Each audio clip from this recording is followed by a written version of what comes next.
Selamat siang teman-teman. Kami dari kelompok 10 Program Studi Administrasi Publik 2020 mata kuliah Pemerintahan Daerah akan mempresentasikan terkait artikel kami yang berjudul Good Governance dalam Otonomi Khusus Daerah Khusus Ibu Kota Jakarta.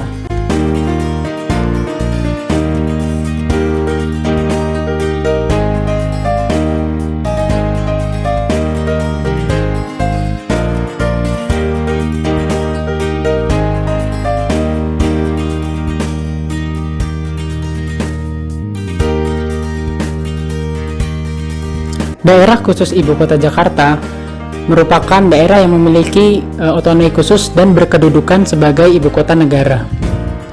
Peraturan perundang-undangan yang mengatur mengenai otonomi DKI Jakarta tertuang dalam Undang-Undang Nomor 22 Tahun 1999 dan Peraturan Pemerintah Nomor 25 Tahun 2000. Di samping itu terdapat pula aturan yang mengatur secara spesifik yang tertuang dalam Undang-Undang Nomor 34 Tahun 1999. Keistimewaan yang dimiliki oleh DKI Jakarta telah terlihat ketika Jakarta masih berkedudukan sebagai kota praja pada awal masa kemerdekaan Republik Indonesia. Kedudukan tersebut sesuai dengan aturan yang berlaku pada saat itu, yaitu Undang-Undang Nomor 22 Tahun 1948. Sebagai daerah khusus Ibu Kota Jakarta, DKI Jakarta memiliki kedudukan sebagai daerah otonom yang merupakan Ibu Kota Negara Kesatuan Republik Indonesia yang memiliki tugas, hak, kewajiban, dan juga tanggung jawab khusus dalam penyelenggaraan pemerintah daerah yang tertuang dalam Undang-Undang Nomor 29 Tahun 2007. Dalam menjalankan suatu pemerintahan, perlu diterapkan sifat good governance. Good governance merupakan sebuah proses yang ditetapkan dalam suatu organisasi di mana nantinya dijadikan sebagai panduan pada saat pengambilan keputusan. Diterapkannya prinsip good governance akan dapat mengurangi terjadinya penyalahgunaan kekuasaan dan kasus korupsi yang merajalela. Beberapa prinsip yang harus terdapat dalam penyelenggaraan good governance adalah transparansi, responsivitas, partisipasi aktif masyarakat, penegakan hukum, keadilan, berorientasi pada musyawarah dan mufakat, efektif dan ekonomis. Salah satu aspek yang disorot adalah partisipasi. Partisipasi berkaitan dengan pengambilan keputusan atau kebijakan baik secara langsung maupun tidak langsung seperti yang disampaikan oleh lembaga perwakilan yang dapat menyalurkan aspirasi masyarakat. Penerapan good governance berkaitan dengan bagaimana sebuah pemerintahan menjalankan kebijakan nasional dan lokal. Kebijakan lokal ini berkaitan dengan kinerja legislatif daerah, khususnya mengenai pembuatan kebijakan yang akan dijalankan oleh pemerintahan. Dalam penyelenggaraan kegiatan pemerintahan, Provinsi DKI Jakarta tentunya melibatkan masyarakat publik baik secara langsung maupun tidak langsung. Salah satunya dalam kegiatan pembentukan kebijakan. Bentuk atau bukti dari keterlibatan masyarakat adalah lahirnya kebijakan yang berpihak kepada kebutuhan publik dan masyarakat. Bila mana kebijakan tersebut tidak sesuai dengan aspirasi masyarakat, maka masyarakat dapat melakukan perlawanan atau resistensi.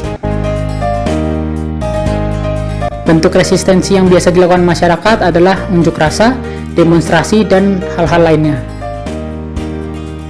Berdasarkan pemaparan di atas, dapat diketahui bahwa penerapan good governance menjadi urgensi dalam penyelenggaraan pemerintahan di berbagai daerah, khususnya di DKI Jakarta yang memiliki otonomi khusus sebagai Ibu Kota Negara Kesatuan Republik Indonesia.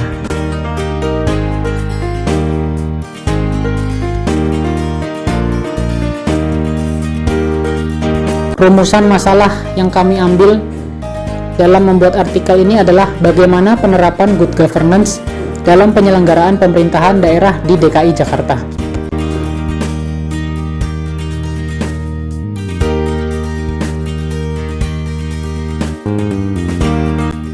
Tujuan disusunnya artikel ini adalah diharapkan dapat menambah pengetahuan terkait penerapan good governance dalam kegiatan atau praktik pemerintahan daerah di DKI Jakarta.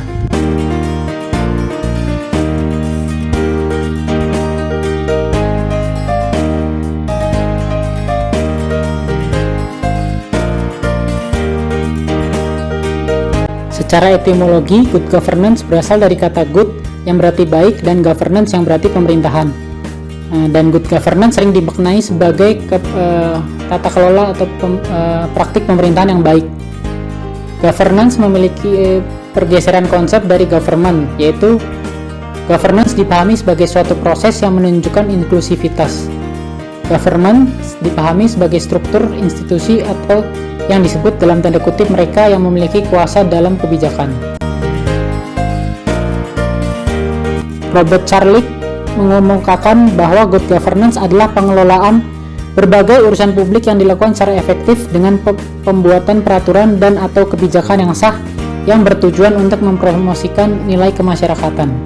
United Nations Development Program menekankan governance pada kewenangan ekonomi, politik, dan administratif, kekuasaan yang sah atau memiliki legitimasi untuk mengelola masalah nasional.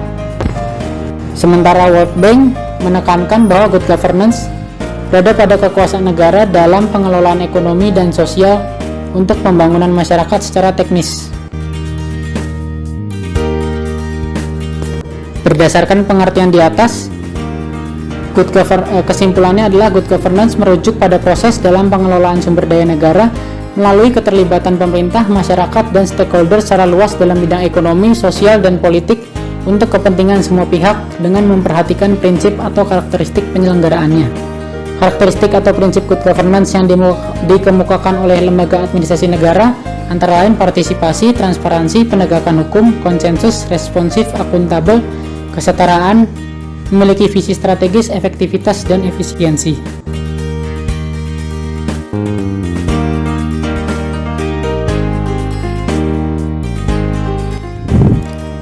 Otonomi daerah berasal dari bahasa Yunani yaitu autos dan nomos yang berarti perundangan sendiri atau mengurus urusan rumah tangga sendiri. Hak dan kekuasaan dari pemerintahan otonom diberikan kepada pemerintah daerah provinsi, kabupaten maupun kota agar dapat mengurus urusan rumah tangganya secara mandiri. Kebebasan masyarakat adalah sebuah inti dari otonomi daerah, yang mana berkaitan dengan bagaimana masyarakat mengatur dan mengurus kepentingannya sendiri demi mencapai kesejahteraan publik. Otonomi mengandung makna self-initiative yang memberikan power bagi daerah untuk menjalankan fungsinya dan memberikan pelayanan publik dengan pemerintah sebagai institusi yang memiliki pengaruh. Sesuai dengan Undang-Undang Nomor 23 Tahun 2014 tentang Pemerintahan Daerah, dijelaskan bahwa otonomi daerah menjadi alternatif untuk menjawab 3 persoalan dalam tata pemerintahan dan pelayanan publik yang mendasar, yaitu sebagai jembatan untuk menghubungkan masyarakat dengan pemerintah, sebagai pendorong akuntabilitas tata kelola pemerintahan, dan sebagai pengupaya partisipasi masyarakat yang responsif. Baik buruknya pelaksanaan otonomi daerah dapat dilihat dari beberapa indikator seperti aspek ekonomi daerah, pelayanan publik, serta aspek pembangunan demokrasi politik. Berbagai pendapat mengemukakan bahwa pelaksanaan otonomi daerah di Indonesia dapat menjamin terlaksananya good governance, karena otonomi daerah mampu memberikan landasan berpikir yang mengacu pada good governance ketika pemerintah daerah mengatur sendiri bagaimana pembangunan dan strategi yang akan ditempuh untuk mewujudkannya.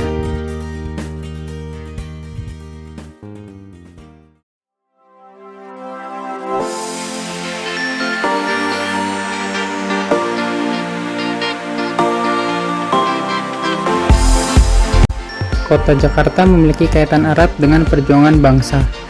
Hal tersebut dimulai pada tahun 1527, di mana pasukan yang dipelopori oleh Fatahillah pada waktu itu memukul mundur armada asing dan kemudian melakukan perubahan nama kepada Sunda Kelapa menjadi Jayakarta. Peristiwa tersebut diingat dan menjadi hari lahir dari kota Jakarta. Selain momen tersebut, terdapat pula beberapa momen sejarah penting yang terjadi di kota Jakarta, seperti hari lahirnya Budi Utomo, terjadinya proklamasi kemerdekaan Republik Indonesia, dan penetapan Pancasila dan Undang-Undang Dasar Negara Republik Indonesia tahun 1945. Undang-Undang Nomor 1 Tahun 1957 dan Ketetapan Presiden Nomor 2 Tahun 1961 menjadi dasar hukum ditetapkannya Kota Jakarta sebagai daerah dengan otonomi khusus dan ibu kota negara Republik Indonesia. Dasar dari pemberian status daerah dengan otonomi khusus bagi Provinsi DKI Jakarta adalah sebagai berikut.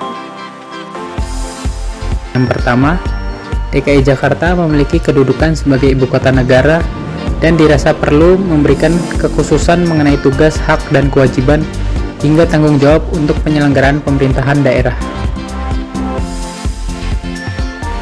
Yang kedua, adanya masalah yang ada di DKI Jakarta yang sangat kompleks dan berbeda dengan provinsi lainnya di Indonesia, terlebih karena DKI Jakarta mempunyai hak protokoler. Hak tersebut berkaitan dengan tugas presiden dalam acara kenegaraan, beserta teknis pelaksanaannya pemerintahan daerah di DKI Jakarta seperti pemberhentian bupati atau wali kota oleh gubernur dengan pertimbangan DPRD. Pemberian status kekhususan bagi DKI Jakarta dalam hal tugas, hak, kewajiban, dan tanggung jawab memberikan dampak terhadap penyelenggaraan pemerintahan daerah di DKI Jakarta, antara lain sebagai berikut. Yang pertama, terkait otonomi tunggal. Otonomi ini dapat diartikan bahwa otonomi khusus di DKI Jakarta diberikan di tingkat provinsi, dan dalam pelaksanaannya dilaksanakan dengan asas desentralisasi, dekonsentrasi, serta tugas pembantuan dan kekhususan sebagai ibu kota negara kesatuan Republik Indonesia. DKI Jakarta mempunyai permasalahan yang kompleks sebagai ibu kota serta sebagai pelaksana pemerintah Republik Indonesia. Oleh sebab itu, maka dibuatlah otonomi tunggal untuk menjadikan satu komando dalam aturan serta perintah di DKI Jakarta. Yang kedua adalah peran ganda gubernur. Sesuai dengan undang-undang yang berlaku, peran ganda yang dimiliki gubernur DKI Jakarta yaitu yang pertama, menjadi pemangku dan pelaksana desentralisasi, dan yang kedua, menjadi pemangku dan pelaksana dekonsentrasi atau wakil dari pemerintah pusat.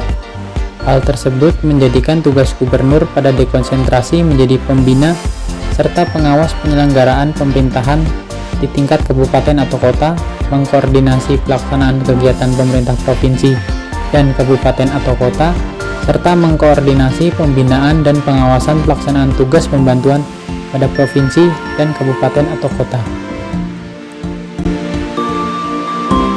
Yang ketiga adalah Gubernur DKI Jakarta yang dibantu oleh Deputi Gubernur.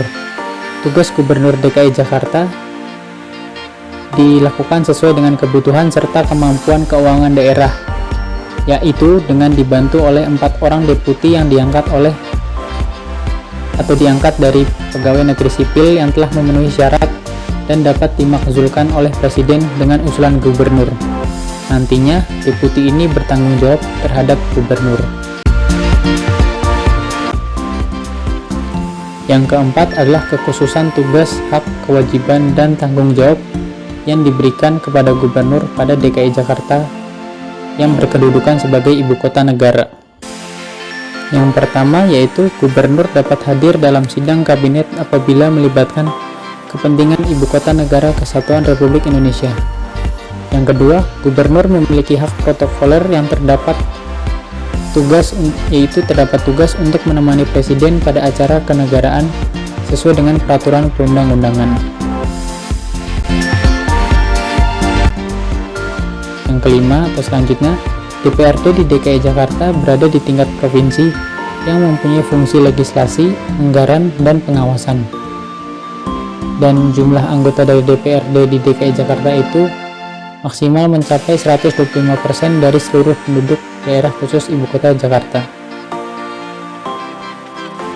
Yang terakhir, dalam hal pendanaan, pemerintah Provinsi Daerah Khusus Ibu Kota Jakarta dianggarkan dalam APBN.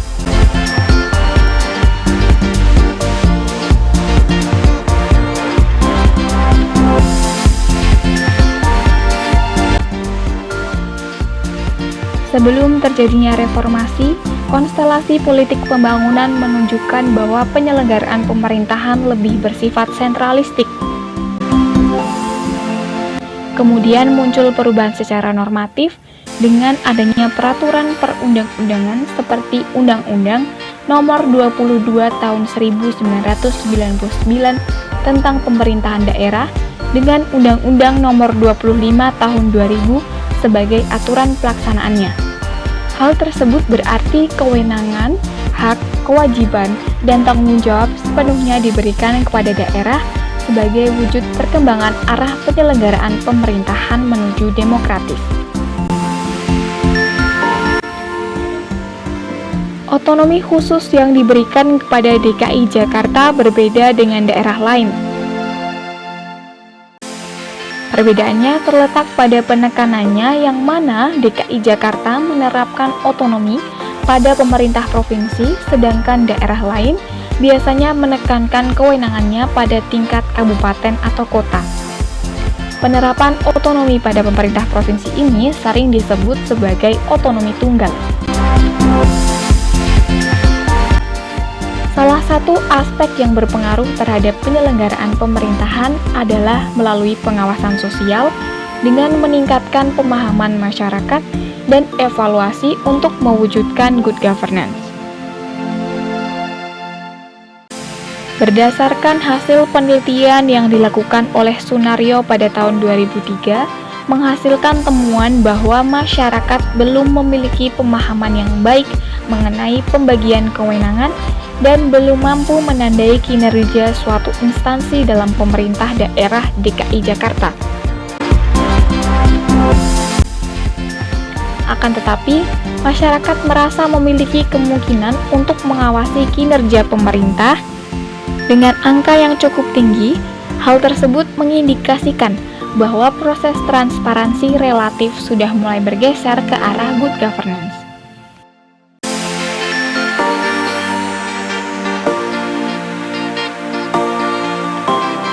Seperti yang telah dikemukakan sebelumnya bahwa penyelenggaraan pemerintahan didasarkan pada prinsip good governance yang mana akan mengarahkan pada indikator keberhasilan pelaksanaan good governance itu sendiri. Berikut ini merupakan hasil tinjauan dengan memperhatikan prinsip good governance yang diterapkan di Provinsi DKI Jakarta. Yang pertama, partisipasi.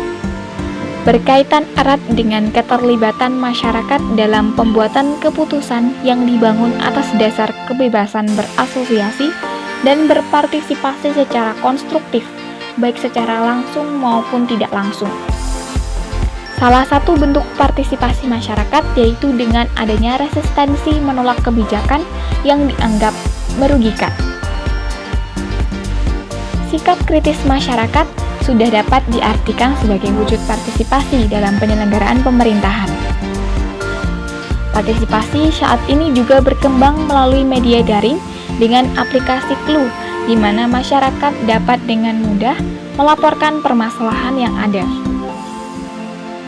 Yang kedua, penegakan hukum. Berkaitan dengan kerangka hukum yang adil untuk mewujudkan partisipasi yang berkeadilan dan tidak anarkis. Dalam hal ini, masyarakat DKI Jakarta juga melakukan partisipasi melalui pengaduan DPRD atau LSM yang tentunya menggunakan payung hukum yang ada. Yang ketiga, transparansi, yang dibangun dengan dasar kebebasan dalam mendapatkan informasi yang berkaitan dengan kepentingan publik. Berdasarkan hasil penelitian yang dilakukan oleh Sunaryo pada tahun 2003, ditemukan sekitar 55% menyatakan bahwa masyarakat cukup memiliki kemungkinan mengawasi kinerja penyelenggaraan pemerintahan yang dapat diartikan bahwa transparansi di DKI Jakarta mulai mengarah pada aspek good governance. Yang keempat, responsif. Berkaitan dengan pemerintah sebagai pelayan publik harus cepat tanggap terhadap permasalahan yang terjadi di masyarakat. Responsibilitas yang dilakukan oleh pemerintah daerah DKI Jakarta dinilai masih rendah oleh warga masyarakatnya. Yang kelima, konsensus. Berkaitan dengan orientasi kepentingan masyarakat yang lebih luas. Yang keenam, kesetaraan, yang berarti bahwa setiap masyarakat memiliki kesempatan untuk memperoleh kesejahteraan keadilan tanpa membeda-bedakan ras, jenis kelamin, dan kelas sosial. Yang ketujuh, efektivitas dan efisiensi, yang tercermin dari keberlangsungan pemerintah dalam menjalankan perannya dan parameter keberhasilannya. Dengan kata lain dapat diartikan bahwa pengelolaan sumber daya negara untuk kepentingan publik dilakukan secara efisien atau berdaya guna dan efektif atau berhasil guna. Apabila dikaitkan dengan aplikasi Clue yang telah disinggung sebelumnya, dapat diketahui bahwa aplikasi tersebut dapat menghemat penggunaan kertas dan waktu dalam prosesnya. Melalui teknologi ini juga dilaporkan dapat diharapkan segera dilakukan tindak lanjut. Yang kedelapan, akuntabilitas. Berkaitan dengan tanggung jawab pemerintah kepada publik yang mencerminkan tingkat kepercayaan masyarakat terhadap pemerintah. Akuntabilitas pemerintah daerah DKI Jakarta juga masih dinilai cukup rendah oleh masyarakat. Yang ke-9, visi strategis berkaitan dengan penyelenggaraan pemerintahan yang memperhatikan visi kedepannya sebagai tindakan preventif terhadap permasalahan. Salah satu contoh visi strategis yang dilakukan oleh Pemda DKI Jakarta adalah Jakarta Smart City dengan mendasarkan pada 6 pilar, mulai dari aspek pemerintahan, masyarakat, lingkungan hidup, mobilitas, ekonomi, sampai pada perumahan.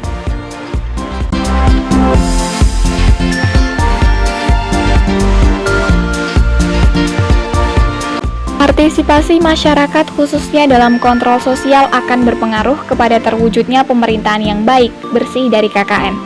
Beberapa prinsip good and clean governance dapat digunakan sebagai acuan untuk mewujudkannya, seperti penguatan fungsi dan peran lembaga perwakilan yang mampu menyerap dan menindaklanjuti aspirasi, kemandirian lembaga peradilan, partisipasi masyarakat yang kuat, peningkatan kesejahteraan, serta yang tidak kalah penting adalah sikap profesionalitas dan integritas yang dimiliki oleh aparatur pemerintah.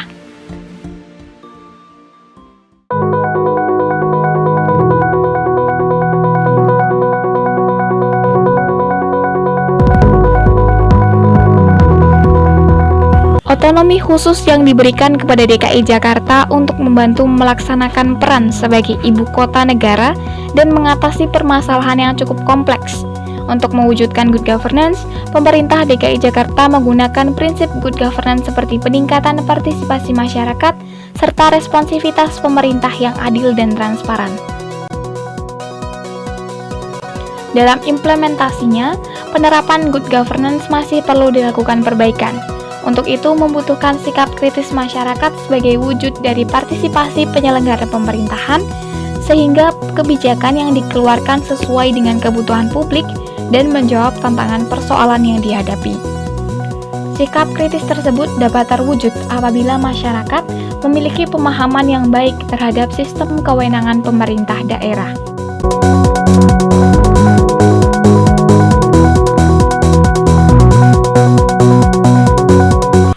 Dari beberapa permasalahan yang ada pada pemerintahan DKI Jakarta, maka perlu adanya partisipasi lebih dari masyarakat dalam melaksanakan proses pembuatan kebijakan publik, sehingga kebijakan publik dapat lebih diterima dan didukung oleh masyarakat yang sesuai terhadap kebutuhan, sehingga tidak merugikan masyarakat dan menjadikan kebijakan publik dapat berjalan sesuai target yang telah direncanakan. Dalam penyelenggaraan pemerintah DKI Jakarta juga perlu adanya pengawasan yang dilakukan masyarakat, baik dari pihak pemerintah, masyarakat, atau swasta. Untuk memaksimalkan good governance sebagai usaha untuk memajukan DKI Jakarta dan untuk mempermudah masyarakat DKI Jakarta dalam menyalurkan pengawasan untuk menjadikan pemerintah daerah yang lebih baik, maka perlu adanya program aksi yang ditindaklanjuti oleh otoritas terkait di DKI Jakarta untuk mempermudah pemahaman masyarakat DKI Jakarta.